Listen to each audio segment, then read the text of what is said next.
What was something that you learned on American Tail, Fievel Goes West, that you took it to We're Back, Dinosaur Story, and from there to Balto? Well, actually, probably the biggest, if you like, personal change was, hey, I got to not be an asshole.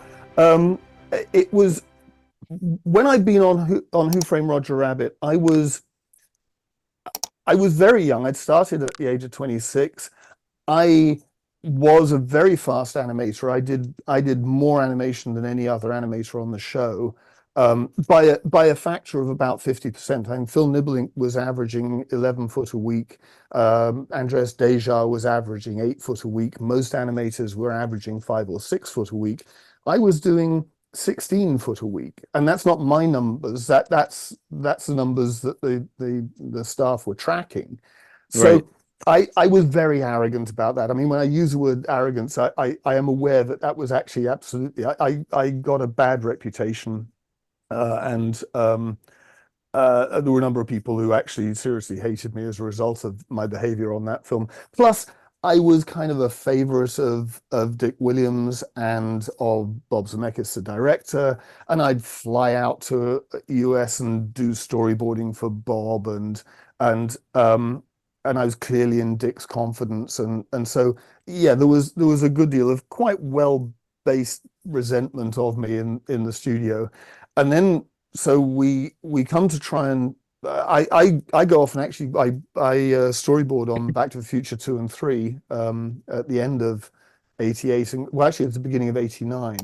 And then Spielberg asked me if I'd be interested in helping set up the studio and doing Fievel Goes West, which I I, I actually I wasn't sure about, and I talked to Bob Zemeckis about it, and I actually remember going in because I was on my way to a meeting when Mm. Spielberg waylaid me, and so I then go on to see Bob and say, Stephen just asked me to direct a film, and he said, "Well, you're gonna do it, right?" I said, "I don't know." And he said, "Come on, you direct a film now. You're a film director. Then people will listen to you, and if you have a film you want to do, people will pay attention. You got to do it, Simon." So it's like, oh, I guess I got to do it then. Um, but come trying to set up the studio, there were a bunch of people who wouldn't come and work at Amblimation because of me. And when I, Interesting. yeah, because I was an asshole. And so I suddenly realized, oh, I've got to really seriously change behavior. I've got to treat people better. I've got to, you know, not think so much of myself and so on. Be more respectful.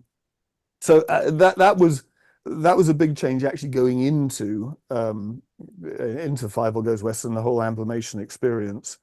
Um, but no, I think probably, to be honest, all the films, even Balto, I didn't really understand how much one is supposed to shape a story and how a story takes shape.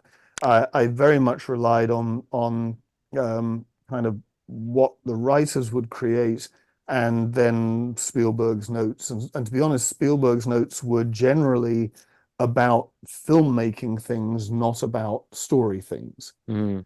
Um, so in a way, I was trained to think more about the filmmaking than I was about the storytelling.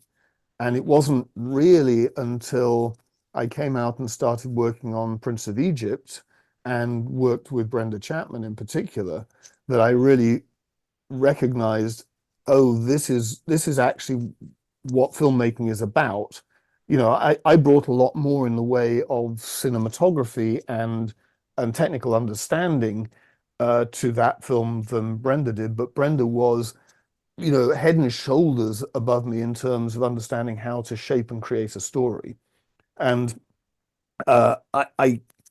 I learned a great deal from her from that experience, but then I didn't apply that at all when I went off and did Time Machine. And that was partly because I was working with Walter Parks, who very much Yeah. was fingers in the pie. Um, and in fairness to Walter, I didn't know a lot about what I was doing, so he was stepping in and filling that void. And it really was at the end of time machine that I started thinking I need to understand more about storytelling, and so I actually Mm. started with a blank sheet of paper and started actually writing things and trying to figure out, okay, how do you construct story? How does story end up being a satisfying thing? And Yeah. wrote a lot of bad scripts before writing things that were halfway decent. Yeah.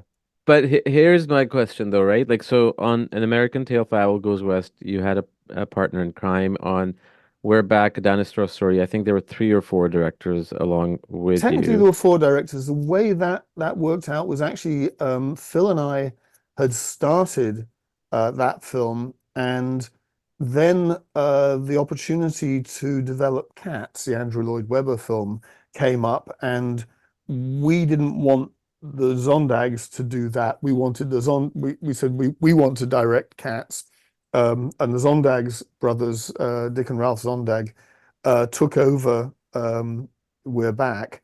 And eventually Spielberg wasn't very happy with how that had all gone, and also the whole Cats thing fell apart.